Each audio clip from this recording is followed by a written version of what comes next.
అలాగే నాకు కూడా తను ఎలా ఉంటుందంటే మాకు చిన్న ఏజ్ డిఫరెన్స్ బాగుంది, 12 ఏళ్ళు 13 ఏళ్ళు ఉంది. ఆ రోజుల్లో పెళ్ళి కూడా అలాగే చేసేవాళ్ళు. ఎందుకు చేసేవాళ్ళు? మెచ్యూరిటీ అప్పుడు మగవాడికి వస్తుంది, ఆడవాళ్ళకి త్వరగా వస్తుంది.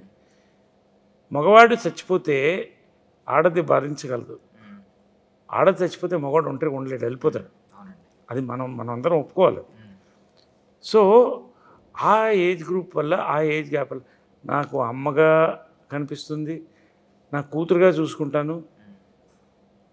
అదేవిధంగా ఒక మంచి ఫ్రెండ్గా స్పెండ్ టైం. నేను ఇంకెక్కడ ఆల్వేస్ 24 hours మేము కలిసే ఉంటాం. నాలుగోది వాట్ యు కాల్ అడ్వైజర్. చాలా తను చదువుకుంది, తను ఇంగ్లీష్ మాస్టర్స్ చేసింది, కన్నడ మాస్టర్స్ చేసింది, చదువులు చదువుకుంది. Excellent advisor. ఎక్కడ ఒక్క ఇది కాకుండా ఆన్ ద డాట్ చెప్తుంది అడ్వైస్. ఆ అదృష్టం ఎంతమందికి దొరుకుతుంది? ఇంత అదృష్టం దొరికిన వాడిని నేను ఎందుకు కోరుకుంటాను?